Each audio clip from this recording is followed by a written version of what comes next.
me imagino que lo que no había soñado era lo que ocurrió. Tuvimos las dos mayores crisis, me atrevo a decir, del metro: estallido social y después la pandemia. Metro era, en su carácter de eje estructurante de movilidad de la ciudad, no podía parar. Entonces esos dos desafíos fueron, por supuesto, inesperados y pusieron a prueba a los equipos de Metro. Si no es por la capacidad técnica de los equipos, el compromiso, la vocación de servicio que tienen los equipos de Metro, que es muy importante. El trabajador, la persona los equipos dentro de Metro tienen esa vocación que yo creo que está muy marcado en su cultura. Uh-huh. Entonces yo creo que esa suma de virtudes, de cultura organizacional, finalmente fueron clave para lograr reconstruir Metro en 11 meses. Al principio se había pensado incluso que podía tardar años, y yo creo que Metro le respondió bien no solo al presidente, sino a la ciudad entera. Está comenzando un nuevo podcast de TGLI, dirigido a ti, líder de equipo, líder organizacional, emprendedor, y hoy con un tremendo invitado. Estamos con Luis de Grange, ingeniero civil de industrias de la Pontificia Universidad Católica de Chile, magíster en economía de transporte y doctor en planificación de sistemas de transporte.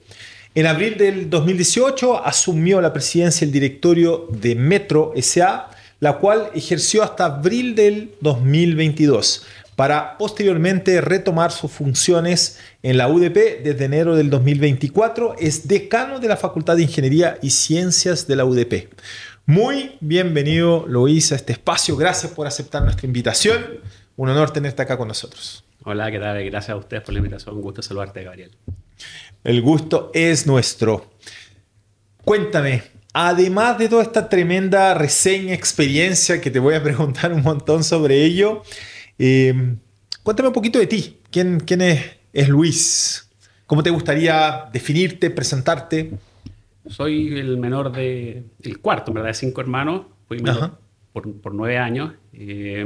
Hijo de inmigrante, mi papá es francés, mi mamá es chilena. Uh-huh. Ahora están todos viviendo en Francia y soy el único de Grange que hay en Chile. ¿Tus hermanos? Están todos en Francia, sí. ¡Wow! Sí, están todos en Francia. Y siempre me gustaron las matemáticas desde chico. Uh-huh. Participaba en algunos campeonatos de matemáticas, ajedrez también un poco.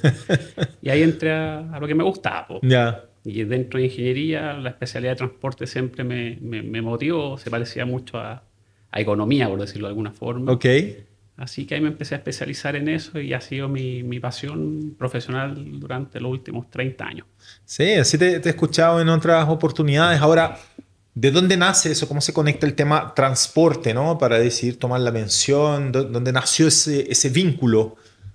Yo creo que los cursos que están en la especialidad de transporte, como decía hace un rato, se relacionaban más con las áreas de economía que a mí por lo menos me hacía como más sentido. Ajá. Entonces ese match entre matemáticas, economía, proyectos de impacto social quizás como el transporte, esa combinación me pareció atractiva desde temprano. Ya. Entonces en tercero, ya que había que empezar a tomar la especialidad, ahí opté de inmediato por transporte. Ok, y desde ahí seguiste desarrollándote en esa área hasta que, o principalmente cuando llegas a Metro. Claro, hice la tesis de magíster en temas de transporte, después continué con el doctorado, trabajé en una consultora de transporte y el año 2006 tuve la oportunidad de ingresar a la UDP, a la Facultad de Ingeniería y Ciencia. Ajá. Y bueno, ahí seguí investigando, seguí involucrándome en proyectos, en políticas públicas de transporte. El 2012 tuve un primer paso en el directorio de Metro, no como presidente, como director. Uh-huh. Participé en concesiones, también en evaluación de líneas de metro. Mi investigación académica también se relacionaba mucho en temas de transporte, en análisis empírico de políticas públicas.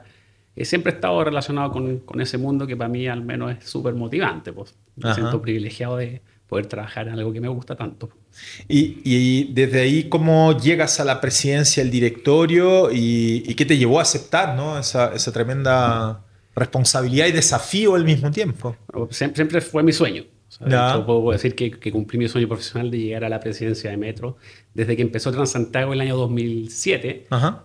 Recordemos, el Transantiago fue un desastre inicialmente. Sí, me acuerdo. Y al poco tiempo me di cuenta que la solución no iba por llenar Santiago de corredores de buses, que era como el modelo Bogotá, el modelo transmilenio Bogotá que algunos impulsaban. Ajá. Entonces yo al año, a los 6 meses al año, ya me di cuenta que la opción era expandir la red de metro.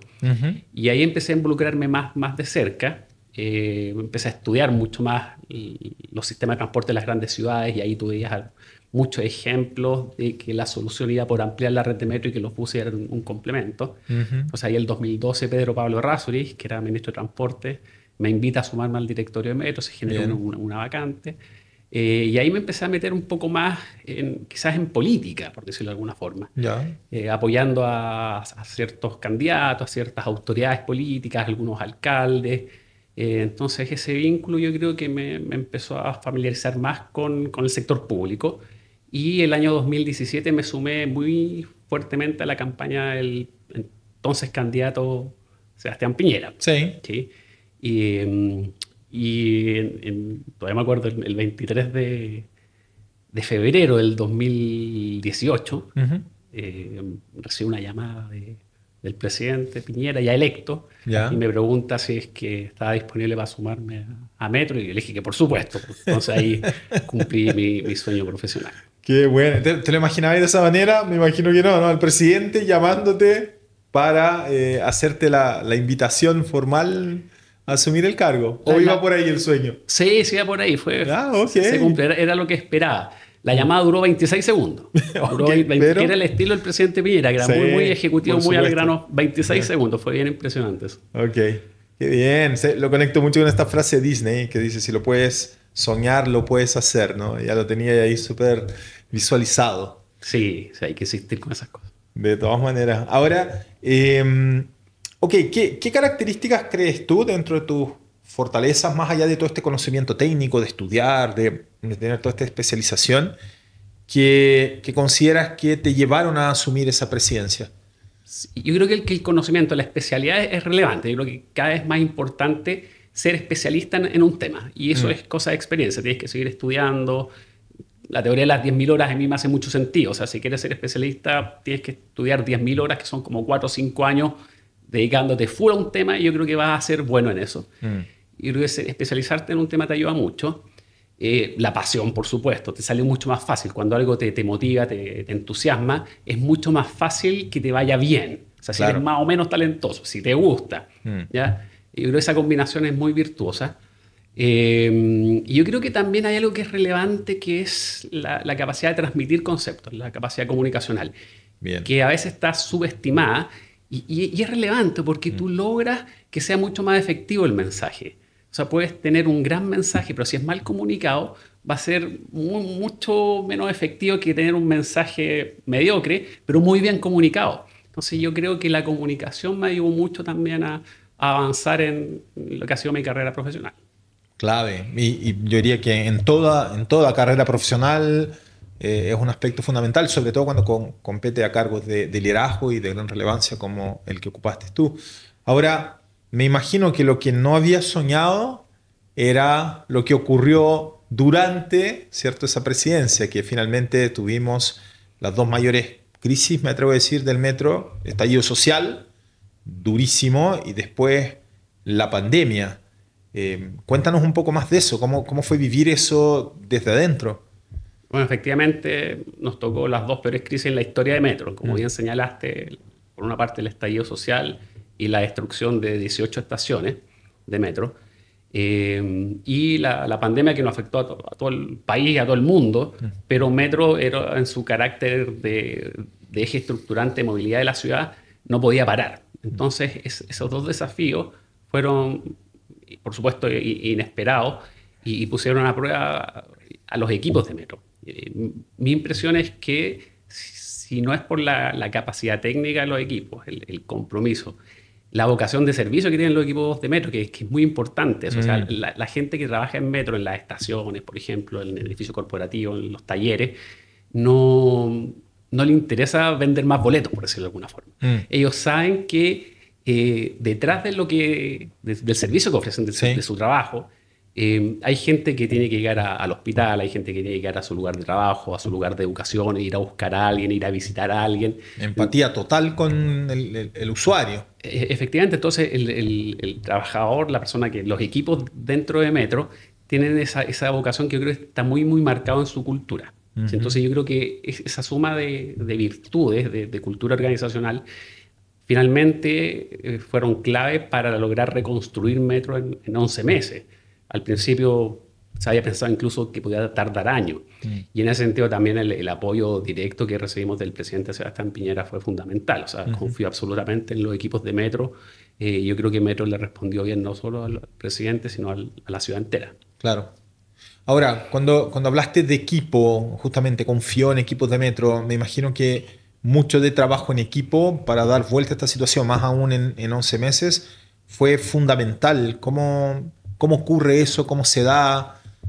Yo creo que se generó mucha confianza desde el día 1 que yo llegué. Bueno, yo ya tenía una historia previa en Metro y además yo siempre empujé los proyectos de Metro, siempre apoyaba iniciativas de Metro. Entonces, para los equipos que estaban de Metro, fue como más natural mi llegada. Uh-huh. Y de inmediato me di cuenta que habían ejecutivos súper talentosos, personas de las cuales yo aprendí muchísimo, muchísimo. Había confianza inmediata. Había respeto también y finalmente como el objetivo común era el mismo, al final eso te ayudaba a que pese a haber diferencias, pese a haber matices, pese a haber posturas distintas, se llegaba a un acuerdo. Uh-huh. ¿Ya? En plena crisis. Eran semanas en las que trabajamos de 5 de la mañana a 11 de la noche todos los días. Me acuerdo que la primera semana del estallido, después de la destrucción de Metro, yo bajé 5 kilos. La primera semana. Tremendo impacto. Entonces, ese compromiso, esa confianza en el otro, sabíamos que podíamos contar con el otro. Era como los equipos de rugby. Tú sabes que si no tienes el apoyo de los demás, puedes salir quebrado. Acá exactamente la metáfora o la analogía se cumple. Jugábamos muy de memoria entre los equipos, nos repartíamos los roles, y todos muy, muy comprometidos para lograr el objetivo final, que era de recuperar el Metro para la ciudadanía. Sí, ahí destaco y refuerzo dos aspectos fundamentales de los que tú planteas, justamente tener un propósito común que sobrepasa cualquier interés personal, y eso es lo que les permite trabajar de la forma que trabajaron. Y por otro lado, el aspecto confianza, ¿no? Que es fundamental en todos los equipos. Y esa confianza, ¿cómo dirías tú que se da? Si a nosotros nos pasa como consultora que las personas quieren tener un gran equipo, que sepa enfrentar crisis, que sepa superar desafíos, que sepa cumplir las metas. Y justamente lo que más les cuesta muchas veces tiene que ver con construir confianza. Desde tu mirada, ¿cómo se construye esa confianza? Yo creo que hay varios atributos que ayudan mucho. Uno son las capacidades. Yo creo que cuando tienes un equipo de alto rendimiento, de verdad, o sea, gente muy, muy talentosa, uh-huh, es un muy buen punto de partida. Junto con eso está la parte relacional. O sea, tienes que generar empatía, tienes que generar esa conexión, esa complicidad. Tiene que haber no solo confianza, es complicidad. Repito un poco el concepto de que la decisión que va a tomar el otro, tú sabes que finalmente va a repercutir positivamente en ti y al revés. Aprender de los otros, hay gente, como digo, muy talentosa que lleva muchos años en la empresa, entonces esa combinación va generando un virtuosismo, en mi opinión, que finalmente redunda en un servicio de alto estándar. O sea, Metro hasta el día de hoy, pese a las dificultades que ha tenido en los últimos meses, sigue siendo ejemplo a nivel mundial en materias operacionales y de desempeño.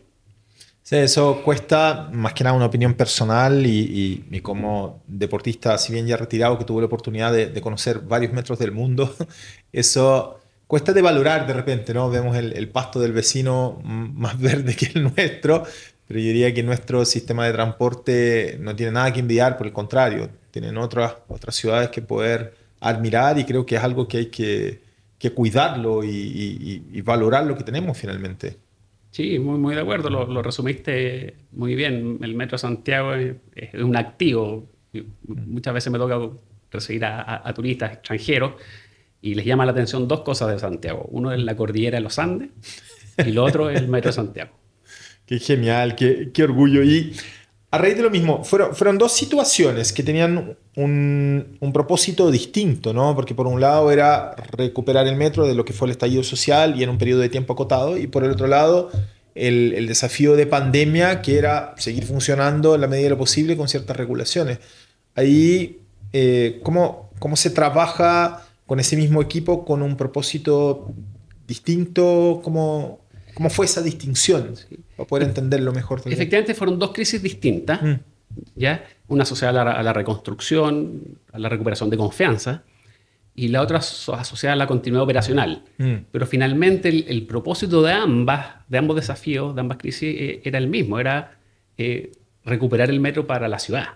Sí, uno darle continuidad y el otro devolver las estaciones. Sí. El objetivo era como bastante parecido finalmente. Y en ese sentido, o sea, por supuesto que hubo dificultades, no es fácil en pandemia cuando está todo cerrado desplazarte a las 4 o 5 de la mañana para llegar a la estación. Hubo muchos sacrificios personales. Hay muchas familias, yo creo que tú personalmente y las personas que están viendo este programa, lo tienen que haber vivido. Padres con niños chicos que les tocaba hacer de profesor, de seguir trabajando en la pega, madres, por ejemplo, que tenían que seguir haciendo las labores habituales de su trabajo, más los niños, y todo esto en un contexto bastante incierto, bastante estresante. Entonces, eso también ocurría, por supuesto, en los equipos de metro. Y si bien la tecnología ayudó, hubo un compromiso muy fuerte, creo que muchas personas lo vivieron en primera persona. Y eso yo creo que también marcó a toda una generación. Yo creo que el país, después de la crisis, de la pandemia, enfrentamos muchas situaciones de manera distinta. Yo creo que la tecnología, claro, por supuesto, que ayudó bastante, pero sobre todo el carácter de las personas. Ese compromiso de las personas y eso que comentaste también de que van a trabajar por vocación, es algo que... ¿De qué manera se genera, no? Porque también vuelvo a la experiencia que hemos tenido con distintas organizaciones, que una de las cosas que más buscan, de hecho hay indicadores que hoy día miden el engagement de los trabajadores, qué tan comprometidos están. Y desde ahí es admirable justamente ese compromiso que tuvieron ustedes de los trabajadores. ¿Cómo se genera, cómo se construye eso? Yo creo que hay gente que entiende mucho más estos temas que yo. Ya. Yo te lo puedo describir como un observador. Sí, y quizás las cosas que me tocó aprender en esa instancia. Yo creo que la confianza en los equipos es clave. Segundo, también entender que el trabajo que tú haces va más allá de un número, de una cifra, va en acercar a las personas a sus necesidades. Yo me acuerdo cuando inauguramos la línea 3, que fue en enero del 2019, el 22 de enero del 2019 con el presidente Piñera, me tocó conversar con un vecino que vivía en Conchalí. Conchalí tenía una estación de la línea 3 y él me contaba que en llegar a Plaza de Armas se iba a demorar ahora 12 minutos contra los 50 minutos que se demoraban. Wow. Entonces, si tú multiplicas eso, es una hora y media al día de ahorro. Y si lo llevas al mes, después al año, son 400 horas de ahorro. Eso es más que 2 jornadas completas laborales. O sea, 2 meses de trabajo completo te estás ahorrando. Y él me decía, ahora puedo, por ejemplo, ofrecer pega, porque era una especie de albañil más especializado. Pero sí. Ahora puedo ofrecer pega en Vitacura, me decían Las Condes, en La Reina, que antes no podía simplemente porque no alcanzaba a llegar. Cambió su realidad. Claro, cuando tú abres un nuevo proyecto de metro, lo que hace es acercar las oportunidades de trabajo, oportunidades de salud, oportunidades de educación, de calidad de vida, de ahorrar tiempo. O sea, tiene unas infinitas cualidades eso. Y las personas que trabajan en metro, los equipos de metro, son tremendamente conscientes del impacto social que tiene el servicio. Y eso hace que sean más compromisos. Por supuesto que siempre hay dificultades, hay personas que a lo mejor son más comprometidas que otras, pero yo creo que eso está muy arraigado en la cultura de la empresa. Qué fantástico y qué rico poder tener esa mirada tuya. Tú dices, probablemente hay otros expertos que pueden hablar más de este tema, pero desde tu mirada lo viviste ahí y logras percibir eso que estás planteando de ese compromiso de la gente con ese impacto social y con un ejemplo súper concreto y preciso. Entre esos aprendizaje, enseñanzas que me imagino fueron muy significativos en tu vida. También tuvo un costo, comentaste un costo físico, 5 kilos menos, pero también un costo emocional. ¿Cómo se maneja eso? Porque no estamos preparados a vivir situaciones inesperadas como esa. ¿Cómo lo pudiste sobrellevar tú y salir adelante finalmente?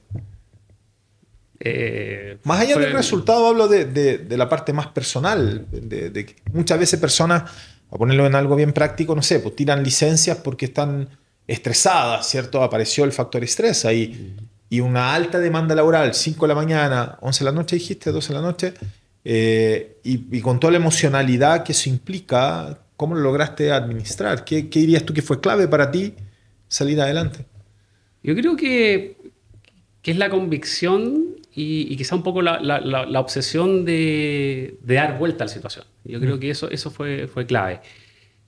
Muchas personas a veces ven la obsesión como un defecto, pero después de 50 años que tengo, 52 años que tengo, ya veo la obsesión más como una virtud que un defecto.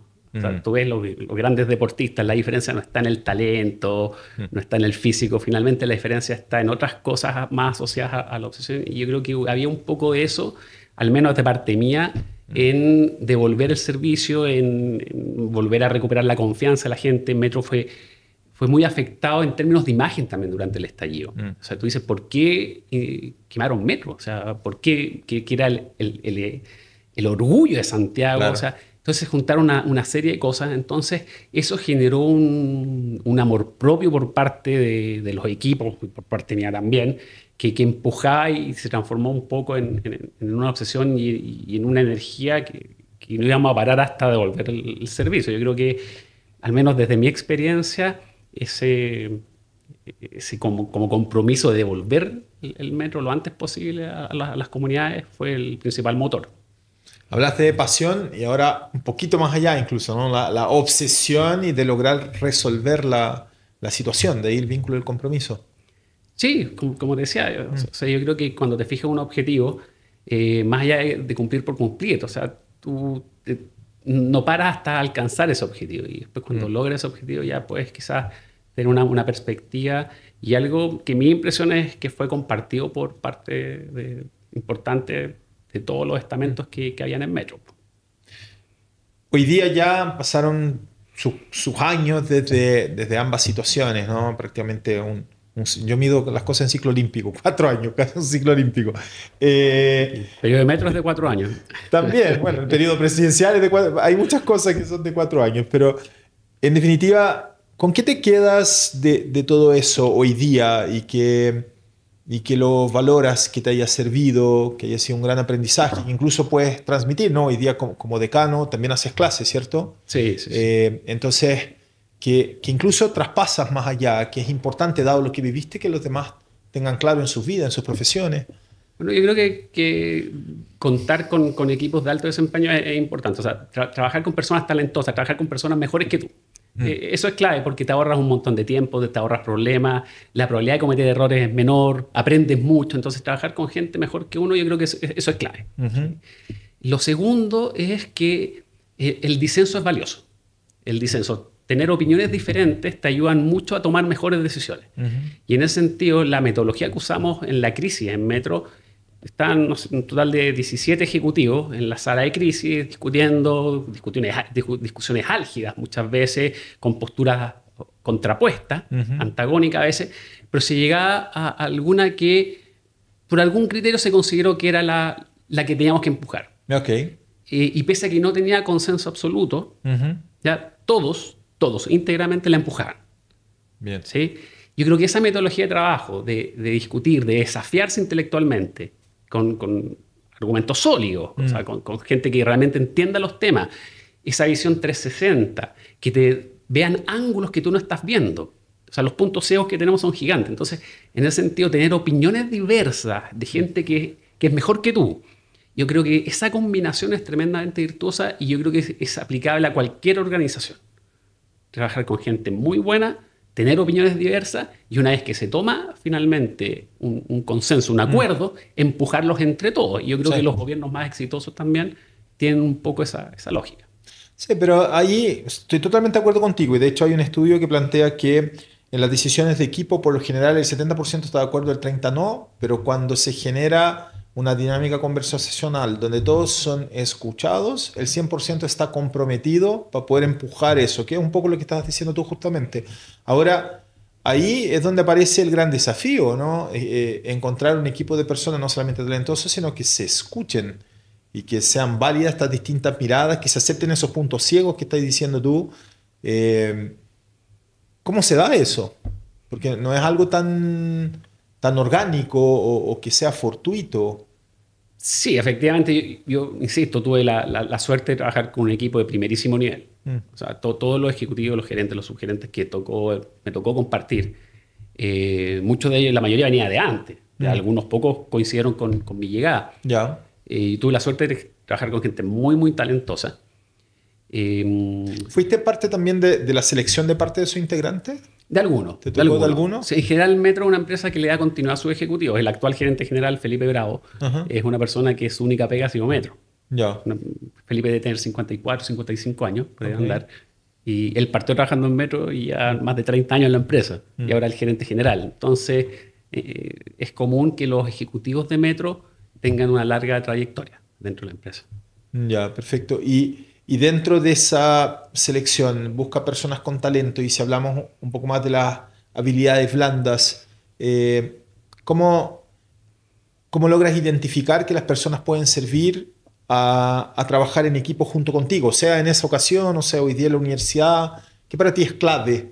Porque te hago esa pregunta porque quien nos escucha nuevamente son líderes organizacionales, líderes de empresa, emprendedores, y que esos pequeños detallitos son marcadores de diferencia finalmente. Todos quieren tener un equipo de alto rendimiento, pero no se dan por casualidad, ¿no? Son cosas que se construyen también. Sí, efectivamente, así. Yo creo que tienes que buscar a personas que te aporten, que te sumen, que te Mm, complementen. Hay algunas personas como que les da temor o evitan mm, ser superados. Sí, o sea, y yo creo que al revés es un privilegio. O sea, a mí me encantaría que todos los que trabajan conmigo, y lo digo en serio, o sea, no una postura ni mucho menos, me encantaría que todos los que trabajen conmigo sean mejores que yo, porque ujú. la oportunidad de crecimiento y la oportunidad de generar mejores resultados es clave. Entonces yo creo que ver el talento de la persona que te muestre cosas que tú no estás viendo. A mí me encanta conversar con personas que me muestran cosas que no me había dado cuenta. Mm. ¿Ya? Y con gente creativa, con gente talentosa, también gente comprometida, que tenga una visión parecida a la que tienes tú, a tu Claro. objetivo general. Entonces tienes un tema de talento, de capacidades, de compromiso también.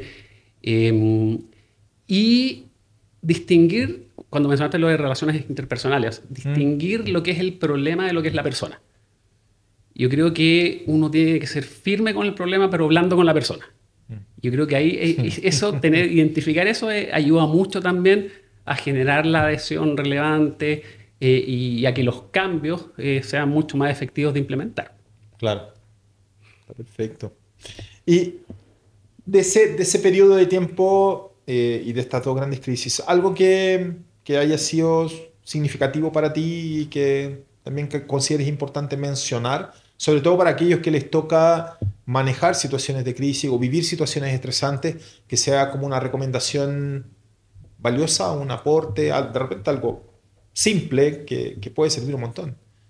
Sí, yo creo que ya lo he dicho más o menos, Ya, en el sentido de que tener buenos equipos, ok, equipos que te ahí está muestren la clave. cosas, yo creo que eso, que te ayuden a pensar, que te ayuden Ajá. a tomar mejores decisiones, gente que te ayuda a pensar.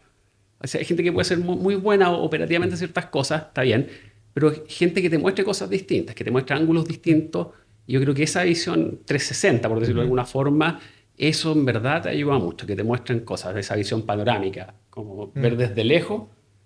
Si tienes que introducirte en un problema, lo haces, pero sales rápidamente y personas que te ayuden a eso, que te ayuden a pensar. Yo creo que la gente que es más exitosa profesionalmente, creo yo, no es porque trabaje más, es Mm. porque piensa mejor.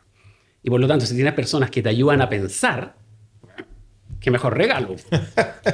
También he escuchado líderes que han dicho que necesita tener personas en el equipo que desafíen su mirada, porque por una cultura muy clásica, arraigada, existe esto de la jerarquía, la autoridad, y no se contradice mucho al jefe o al líder. ¿Qué piensas tú de eso? Absolutamente de acuerdo. Y yo lo veo todos los días en mi actual trabajo, cuando estuve en Metro también. Yo creo que tener personas que te muestren cosas distintas, a ver si ya lo decía Kant, lo decía Popper, o sea, el disenso es la base del aprendizaje. Y si sin disenso finalmente, así todos pensáramos igual, algunos sobraríamos. Sí, me encanta esa frase. Sí, pero sigue costando que se entienda en el día a día. Hay cientos de empresas, si no por decir miles, que dicen, oye, soy el jefe porque yo lo estoy diciendo. Y como eso está tan arraigado, las personas tampoco se atreven a decir, oye, te estás equivocando. Cuando hablaste de esta regla de las 10.000 horas, en el libro Outliers, no sé si lo leíste, mal con Claudio Saley. Y también cuenta el caso de la Korean Airlines. No sé si te acuerdas de esa parte, que los accidentes se producían, descubren ellos finalmente porque el copiloto no se le atrevía a decir al piloto lo que estaba identificando como una falla grave, justamente por la cultura de autoridad arraigada en Corea en ese entonces, no sé si será así todavía hoy, pero que no le permitía tener esa comunicación más confrontacional y decirle, oye, la estás cagando. Por supuesto. Pues si alguien te muestra algo nuevo que tú nunca viste, es un regalo. Entonces, yo siempre...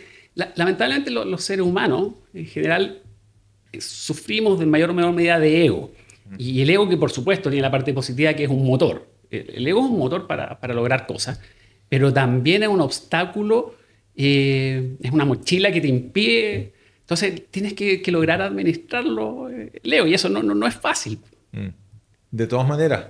Y es una de las cosas que el año 2023 tuve la oportunidad de ir a tomar un programa de liderazgo con los Navy SEALs y en Estados Unidos, y planteaban ellos plantean la frase, el ego es tu enemigo. ¿Sí? O puede ser tu peor enemigo. Entonces, una de las cosas que más te entrenan como líderes es saber a regular tu ego, para que no ocurra ese tipo de errores, o no escucha, o no aceptar la mirada del otro, como lo que estás planteando tú recién, de totalmente lo opuesto. Sí, yo creo que puede ser tu enemigo, pero yo creo que un poco de ego es necesario. Sí, comparto. El ego es necesario, porque como te digo, es el motor. Lo que pasa es que tienes que tenerlo absolutamente controlado, tienes que ser consciente de ello. Entonces, cuando te empieza a dejar llevar por el ego y hay cosas que te superan, y asociadas en el carácter, en el trato con las demás personas, en la contumacia, yo creo que ahí hay un error. Yo creo que el ego es como en frasco chico, es muy bueno. Está buena la frase. En frasco chico funciona bien. Ya. El tema es darse cuenta, ¿no? Y saber regularlo. Ahí hay un tremendo desafío. Claro, y nuevamente llegamos al mismo concepto. Estar con gente mejor que tú. O sea, gente mejor que tú te ayuda muchísimo, porque además, como te das cuenta que es muy buena, lo escuchas más y vas a aprender más. Y si estás cometiendo algún error, lo más probable es que te lo hagan notar. Tal cual. Ahora, el tema son las personas que justamente no les gusta aceptar eso, que tú estás equivocado, que tú también como líder te puedes equivocar.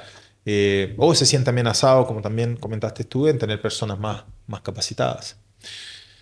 Ok, y comentaste en algún momento que es parte de lo que sirvió para solucionar los grandes desafíos que viste en el metro, pero también hoy día. ¿Cuáles son tus desafíos hoy día como decano de la universidad, la facultad de Ingeniería, ¿cierto? Civil. Ya. Claro, efectivamente, ya hace casi 2 años atrás, en enero del 2024, el rector Carlos Peña me designó como decano de la Facultad de Ingeniería y Ciencias de la UP. Un gran desafío, una facultad muy grande, tiene 3.500 estudiantes, 100 académicos, otros 100 administrativos, y en un ambiente muy, muy competitivo. La universidad está cada vez más desafiada, con menor cantidad de recursos, con mayor competencia entre ellas, por lo tanto es un desafío bien importante.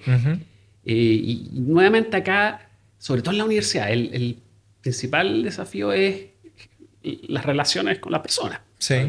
Sobre todo con los académicos. Si los académicos nos sentimos seres de luz muchas veces. ¿Cómo está el frasco chico ahí? O sea, entenderás que el ego en el mundo académico es solo comparable con alguna otra especialidad, pero es complicado. Y nuevamente, las relaciones interpersonales, el respeto, escuchar a las demás personas y trabajar con gente buena. Yo creo que al final esa receta se aplica a casi cualquier sector. Uh-huh. Y eso de la competencia que dices tú, ¿en qué ámbito se da? Cuando dices entre universidades hay harta competencia y cómo se soluciona desde adentro también.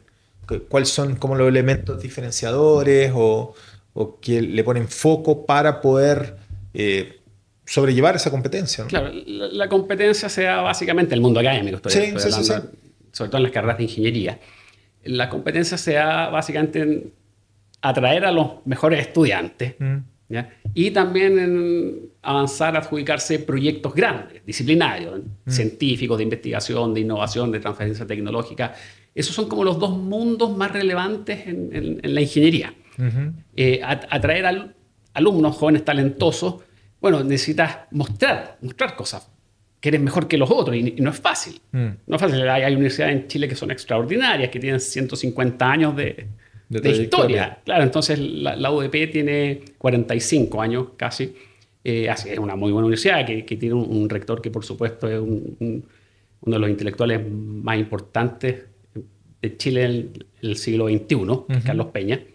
Pero por supuesto que no basta, pues. O sea, tenemos que todos empujar hacia el mismo objetivo. Todos, por suerte, tenemos esa misma visión de diversificar las élites, de entregar una formación pluralista, de participar en el debate público. Esos son los lineamientos que tenemos todos dentro de la universidad, y eso forma parte un poco o da origen a tu estrategia para avanzar en esa visión común que todos compartimos.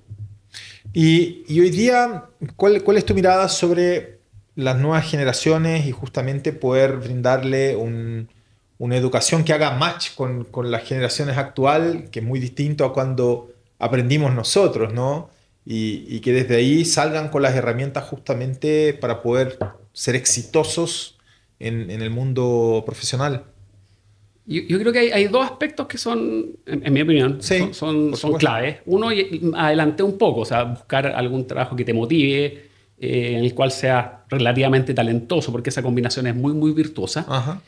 Y la segunda, y siempre se lo repito casi majaderamente a mis estudiantes cuando me toca recibir a estudiantes de colegio, cuando doy charlas, es que al ingeniero, al buen ingeniero, no lo van a contratar necesariamente por lo que sabe, sino por lo que es capaz de aprender. Entonces, finalmente la carrera de ingeniería es eso, es un entrenamiento.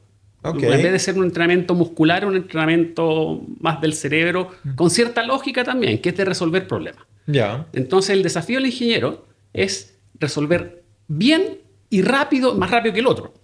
Resolver mejor o más rápido que el otro. Yeah. Entonces, el entrenamiento de la carrera de ingeniería busca eso. Al final uno no se va a poder hacer ciertos cálculos que te exigen en la carrera misma, pero sí tienes que resolver problemas. Y ese es el principal desafío, hacerlo mejor y más rápido que el otro. Y para eso, ya tienes que ser consciente, por ejemplo, de que la tecnología es clave. O sea, hoy en día la inteligencia artificial es parte fundamental. Nosotros ya abrimos una carrera de ingeniería civil con inteligencia artificial. Entonces, yo creo que no hay que tenerle miedo a esas innovaciones, a esas disrupciones tecnológicas. No me acuerdo cuando inventaron la calculadora, decían, los estudiantes van a dejar de pensar. No, el ser humano tiene esa capacidad infinita de aprender, de ir evolucionando permanentemente. Los cambios que ha tenido el ser humano las innovaciones tecnológicas en los últimos 50 años son mayores que en los 160.000 años anteriores. Sí. Y esto está recién empezando. Entonces yo creo que ese mensaje es importante transmitirlo a las futuras generaciones. Ahora, también comentaste que es súper importante, sobre todo ya cuando estás inserto en el mundo profesional y trabajando con equipo y enfrentando desafíos, el poder tener una comunicación clara y poder aceptar estas distintas miradas y desde ahí poder seguir avanzando hacia un objetivo y un compromiso, muy de la mano de un compromiso con ellos. Hoy día eso, ¿cómo se traspasa a los estudiantes? Porque formalmente no hacen parte de una malla, ¿no? Nosotros hablamos mucho de la distinción entre habilidades duras y las habilidades blandas, ¿no? Desde el mundo de la consultoría hoy día tenemos trabajo porque efectivamente toda la generación que viene de una universidad no recibe formalmente esa parte Hoy día, ¿cómo lo hacen ustedes para que eso también sea parte de su desarrollo, de su crecimiento? ¿O es algo que queda a las manos de la experiencia, que lo van aprendiendo con el tiempo? Sí, bueno, ese es el gran tema. Yo creo la educación, la formación de personas, la formación de profesionales más específicamente, pero es la formación de personas en general. Yo cuando estaba en la universidad hay muchas cosas que tampoco escuché bien en su momento, que no le presté mucha atención, como que sobre todo en las carreras de ingeniería el que es mejor para el sudoku, el que es más rápido era como el más bacán. Y la verdad es que no, hoy en día los compañeros más exitosos son finalmente los que se relacionaban mejor con las personas. Y esa es casi una ley física, que aquellas personas que se relacionaban bien con las demás, aquellas personas que eran queridas por los demás, por supuesto inteligentes, ¿sí? Pero no eran los más rápidos, no eran los más veloces en eso. Pero yo creo que transmitirle eso a los jóvenes no es fácil, ¿no? Porque la evidencia también es sutil. No hay una cosa factual detrás.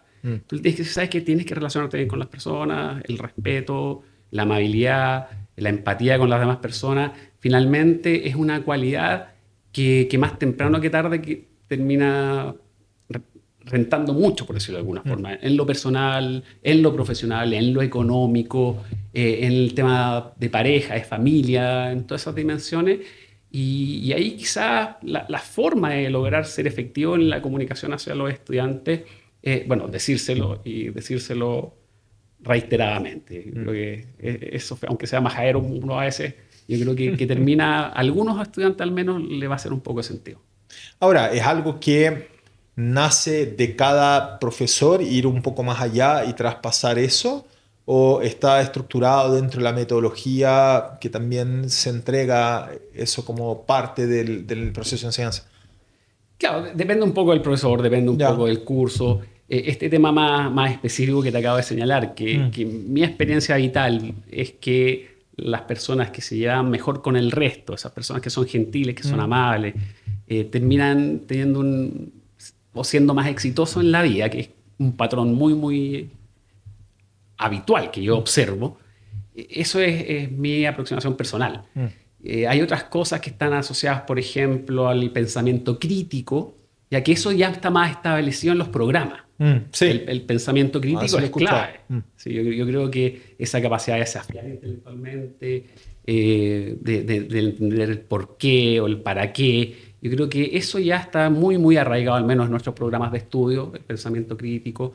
Pero los otros complementos son más variados, depende del profesor, depende de la familia. Mucho, parte importante del éxito profesional de los jóvenes también depende de la familia. Por supuesto. ¿Y cuál es el rol que desde tu mirada juega la familia ahí? Bueno, la familia finalmente es la que te acompaña la mayor parte del tiempo, ¿cierto? Entonces, si tienes el privilegio, por ejemplo, de tener un padre o una madre que han sido relativamente exitosos en alguna disciplina, algún área, o hermanos, por ejemplo, en general la probabilidad que ese joven sea exitoso es mayor. O sea, es una ventaja comparativa que no la logra revertir ni siquiera con 6 años o 5 años de educación universitaria. La familia, yo creo que genera un impacto en la trayectoria vital del estudiante mucho más fuerte que lo que puede generar una carrera universitaria. Y eso parece una injusticia, porque en el fondo el éxito, la trayectoria vital de un niño va a depender del lugar donde nació, más allá que sus méritos. Pero se puede lograr algo. Hay gente talentosa, hay gente muy talentosa que tú logras, de cierta forma, darle más opciones, darle más oportunidades. Y eso yo creo que lo observamos diariamente, sobre todo quienes vivimos en el mundo de la educación superior. Sí, también creo que tienen un rol significativo ahí los profesores y el impacto que pueden generar en cada una de esas personas, ¿no? Me acuerdo de escuchar testimonios incluso hoy día de grandes profesionales, invitados que he tenido acá también, y que comentan un hecho, una palabra, una frase, una recomendación de un profesor en la universidad principalmente que generó un cambio y un impacto significativo en la vida de sus estudiantes. Pero absolutamente. O sea, el inspirar a los jóvenes Yo creo que es la principal virtud que puede tener la formación universitaria. Más allá de tener un doctorado, publicar papers, o no sé. Yo creo que cuando logras traer a un invitado, a un expositor, que les conecte emocionalmente la fibra y al estudiante, que sea realmente una inspiración, eso vale muchísimo más. Muchísimo más. Y eso no es fácil. No es tan fácil. De todas maneras. Luis, comentaste el concepto del alto rendimiento de un equipo altamente efectivo, ¿cierto? Y las características para poder llegar a eso. Pero más en lo personal y más allá de todo lo que comentaste que ocurre en la dinámica laboral misma, otras recomendaciones que puedan haber que para ti sean claves, por ejemplo, no sé, conocemos a Tommy, estuvo acá también. Para él es fundamental el entrenamiento físico, ¿no? Tomar ese cuidado con su cuerpo y eso le permite estar más lúcido. Hay muchos estudios que dicen eso y así también tener un mejor rendimiento. Estuvo acá la doctora Buen Dormir, que es una neuróloga especialista en sueño y descanso y que plantea que eso es clave. ¿Cuál es tu mirada sobre algunas cosas que pueden ser complementarias también para que logres tú o cualquier persona tener un mejor rendimiento y también desde ahí llevar un equipo a un mejor rendimiento? Sí, por supuesto que el deporte ayuda muchísimo, y sobre todo pensando en el futuro. O sea, los jóvenes ahora van a vivir 100 años, y no estoy exagerando. Tal cual. Y el deporte es como la AFP de la salud. O sea, la AFP es el ahorro previsional económico, el deporte es el ahorro en temas de salud, que cuando tengáis 70, 80, 90 años vais a notar la diferencia. Y respecto a la pregunta en particular, yo creo que tener ciertos hábitos ayuda mucho. Cierta disciplina. Yo creo que la disciplina es clave. Lo relaciono un poco con la obsesión que mencioné hace un rato. Sí, dale. Un poco de obsesión. Que la disciplina es la obsesión básica. Es como yo creo que eso finalmente te ayuda. Te ayuda la responsabilidad. Estar con gente que tenga esas mismas cualidades también te ayuda. Gente que te desafíe, que te ayude a ser mejor. El ego en frasco chico. ¿Sí? Yo creo que esas cosas finalmente te ayudan a generar un mejor resultado, a estar más satisfecho contigo mismo y a poder ser un aporte más sustantivo a la sociedad. Perfecto. ¿Y alguna rutina tuya que se pueda compartir? Algo personal que sea como, esto no lo transo, no sé, mi momento de lectura, de pensar, de jugar ajedrez, de dormir una siesta, como te comentaba antes de Churchill. Algo que haya sido clave en tu vida, que quizás le pueda servir a alguien más. Trabajar. Yo siempre he trabajado. Siempre, desde los 12 años que no he parado de trabajar. No estoy exagerando. Mi papá tenía una quesería y él nos obligaba a trabajar. No es que lo haya hecho por opción. Pero la verdad es que el trabajo te genera un hábito. No solo te hace ser un mejor profesional, ese hábito de trabajo, también te permite valorar lo que cuestan las cosas. ¿Ya?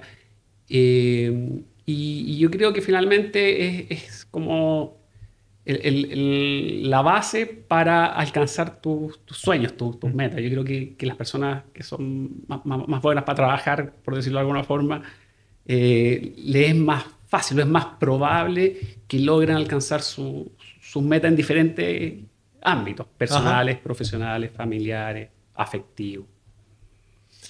Totalmente. Y a raíz de lo mismo te hago una última pregunta, porque fue parte de la conversación que tuve hace muy poquito con una invitada anterior y que su foco está en el futuro del trabajo. De eso habla ella y se ha especializado.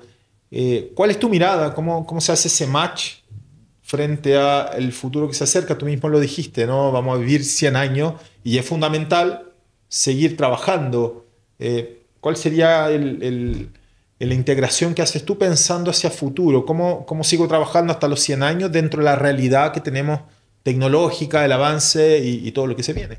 Bueno, especializándote en algo. Tienes que ser especialista en algo. Yo creo que eso te ayuda muchísimo. ¿Ya? Puedes ir aprendiendo cosas nuevas permanentemente, pero tienes que ser especialista. No tienes que tenerle miedo a las innovaciones tecnológicas. Es un tsunami que viene, que tú sabes que viene. Todos sabemos que viene. No puedes enfrentarlo, tienes que surfearlo.